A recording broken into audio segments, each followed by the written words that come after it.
नमस्कार दोस्तों, ढोल में पोल चैनल में आप सब मित्रों का हार्दिक स्वागत करता हूं। दोस्तों, हमारे देश में धर्म के नाम पर, टोना टोटका और जंत्र मंत्र के नाम पर, तमाम भूत प्रेत और देवी देवताओं के नाम पर तमाम बाबा भोली निरीह अशिक्षित और पीड़ित जनता को किस तरह से छलते हैं, किस तरह से ठगते हैं, किस तरह से उनका शोषण करते हैं। दोस्तों, ऐसे बाबाओं की हमारे देश में कोई कमी नहीं है। आप जहाँ भी देखोगे, जिधर भी देखोगे, ऐसे तमाम दुष्ट पाखंडी दुराचारी बाबा जो है आपको सर्वत्र मिल जाएंगे। दोस्तों, ऐसा ही एक पाखंडी धूर्त और दुराचारी बाबा, जिसे कंकड़ वाले बाबा के नाम से जाना जाता था, महाराष्ट्र में हुआ और उसके बारे में मैं आपके समक्ष एक छोटी सी जानकारी है जो बड़ी रोचक है। दोस्तों, आपके सामने रखता हूँ, जो किस तरह है कि महाराष्ट्र में एक कहावत भी है कि बाबा जहाँ नारी वहाँ। अपनी काम वासनाओं की पूर्ति करने वाले बाबाओं की देश में कोई कमी नहीं है। मराठी में ये कहावत बिल्कुल खरी उतरती है, क्योंकि महाराष्ट्र के अंदर ऐसे बाबाओं की अपार संख्या मिलेगी जगह जगह। तो बाबा जहाँ नारी वहाँ, वैसे भी यह काफ़ी प्रसिद्ध वाक्य है महाराष्ट्र के अंतर्गत। शिरडी के निकटतम पिरेगांव निवासी कोथे बाबा की कहानी क्या बयां करती है। शिवाजी कोथे नामक युवा किसान अपने साथियों संग बैठा था। अचानक एक बुजुर्ग बानर पेड़ से उतरा। मामूली सी बीमारी एवं क्षीण दृष्टि के चलते शिवाजी तत्काल भाग नहीं पाया। शिवाजी कोते के सिर पर बुजुर्ग बानर ने हाथ रख दिया, मानो वह बानर रूपी हनुमान का आशीर्वाद ही था। इसके बाद शिवाजी हनुमान का भगत बन गया। उसी पेड़ तले बैठकर वह कईयों को आशीर्वाद देने लगा और भक्तों के हाथों में सुपारी रखकर व्याधियों का इलाज करने लगा। शिवाजी के दरबार में भक्तों का तांता लगा रहता था। उसने बाद में सुपारी के स्थान पर चकमक के छोटे कंकड़ और नदी तट के छोटे गोल कंकड़ देना शुरू किया। देखते ही देखते शिवाजी कंकड़ वाला बाबा नाम से प्रसिद्ध हुआ। शिरडी में शनिवार और रविवार के दिन बड़ी भीड़ रहती है। इस बात को ताड़कर हनुमान भक्त कंकड़ वाले बाबा ने शनिवार के स्थान पर गुरुवार और रविवार के दिन ही दरबार आयोजित करने का फैसला लिया। उसने साईं दर्शन हेतु आने वाले भक्तों में अपने नाम को फैलाने की योजनाबद्ध नीति बनाई। नतीजा, महाराष्ट्र से ही नहीं बल्कि अन्य राज्यों से भी कंकड़ वाले बाबा के पास भक्तों की भीड़ उमड़ने लगी। कोपरगांव तहसील की आपे गांव निवासी 13 वर्षीय लड़की के शरीर में सवारी आया करती थी।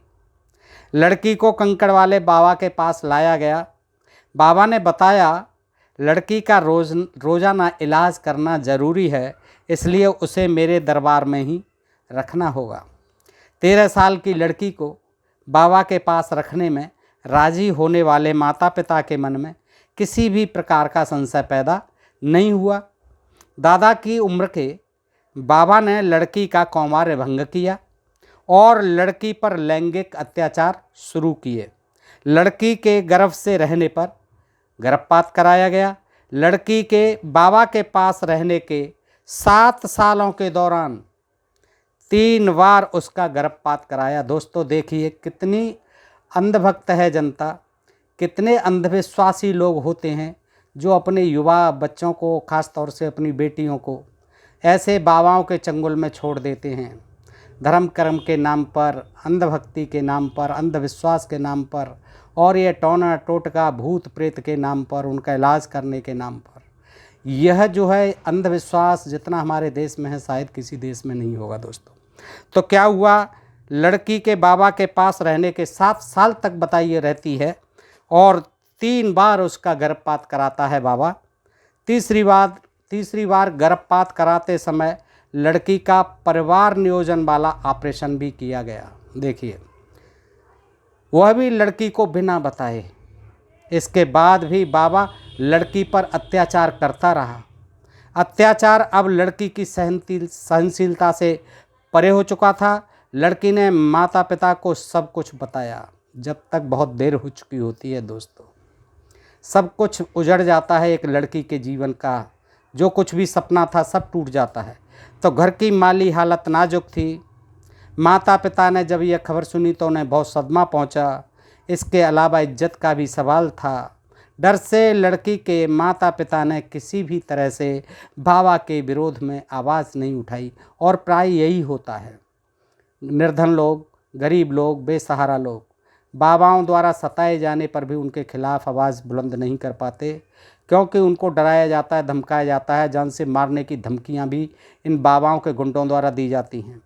इसी दरमियान बाबा द्वारा बिचौलियों की मदद से 50,000 रुपये देकर मामले को रफा दफा करने का भी प्रयास किया गया, पर बाबा का अत्याचार फिर भी थमने का नाम नहीं ले रहा था। लड़की का ब्याह कराना भी नामुमकिन बन गया, बिल्कुल बन गया।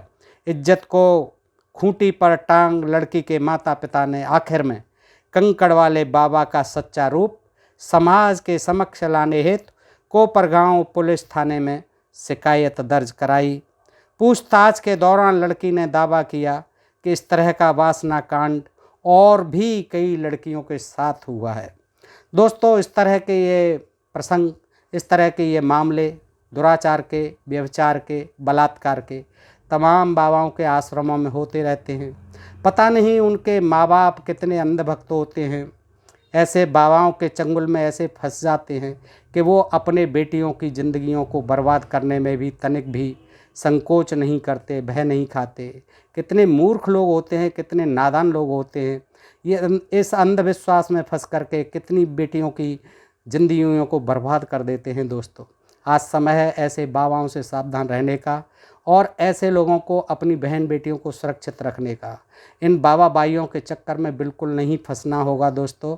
और इस अंधविश्वास और पाखंड से समाज को निजात दिलाने के लिए आप ढोल में पोल चैनल को अवश्य सब्सक्राइब करते रहें। दोस्तों, आज का यह छोटा सा वीडियो मैंने डॉक्टर नरेंद्र दाभोलकर की पुस्तक ऐसे कैसे पनपे पाखंडी से आपके समक्ष रखा है। दोस्तों, अगर ये प्रसंग आपको अच्छा लगे तो दोस्तों में शेयर करें और आज सुनते रहें। और दोस्तों, सुनने के लिए बहुत बहुत धन्यवाद, आभार, नमस्कार, जय हिंद, जय भारत।